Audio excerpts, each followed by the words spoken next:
St. John's was playing without Mustapha Heron, but in mid-February, in the middle of a close conference race, the Red Storm felt they had no excuse. Fresh off of momentum-building NCAA Tournament resume-changing victory over the Marquette Golden Eagles, completing the season sweep on the road at the Fiserv Forum earlier in the week, the Red Storm came to a quick halt by the length, physicality, and hard-nosed nature of the Providence Friars. The Friars spoiled St. John's return to Madison Square Garden, winning 70-56. "I don't think it had anything to do with playing without Mustapha," said Street. John's Marvin Clark, about the loss and his team scoring a season-low 56 points. "He's one of our better scorers, but the game wasn't won because we weren't scoring. The game wasn't won because we didn't rebound, they rebounded the heck out of the ball on the offensive glass." According to St. John's head coach Chris Mullin, Heron sustained a knee injury during the Marquette game, and he doesn't have a timetable for a potential return. Regardless, Providence controlled the glass and punished the Red Storm for giving up second-chance opportunities all throughout the game. The Friars won the glass, 43-23, and they converted 16 offensive rebounds into 19 second-chance points. "That's one of our strengths, our length, our size, our girth," said Providence head coach Ed Cooley. "Sometimes it helps, sometimes it doesn't, but today was one of those days where our length played a difference." Street.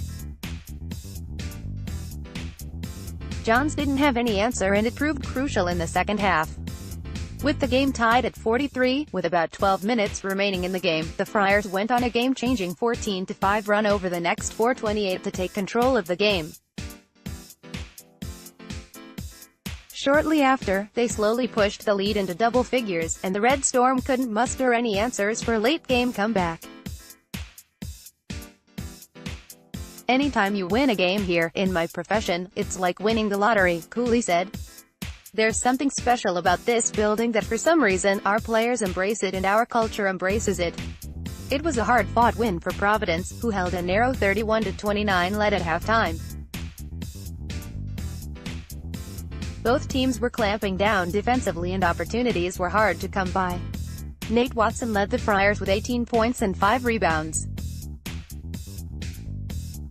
Isaiah Jackson added 12 points and 7 boards to the win. Alpha Diallo didn't have a great shooting day, going just 3 of 12 on the floor, but he worked hard on his way to a 10-point, 15-rebound double-double. David Duke Jr. rounded out the Friars' scoring as the fourth player to score in double digits, chipping in 11 points to the win. For St. John's, Shamorie Ponds finished with a game-high 20 points. He also had 6 rebounds. L.J. Figueroa was the only other Red Storm player to finish in double digits, with 14 points. Outside of Figueroa and Ponds, the team struggled, shooting 8 for 27 collectively, 29.6%. Providence improves to 14-10 overall, and 4-7 in Big East play. The Friars will continue their tough streak of road games, with a trip to Philadelphia on Wednesday night to take on the Villanova Wildcats. Tip-off is scheduled for 6:30 p.m. As for the Johnnies, they dropped to 17-7 and 5-6 in conference play. They'll look to regroup in time for a Tuesday night rematch with the Butler Bulldogs. Tip-off is scheduled for 8:30 p.m. ET.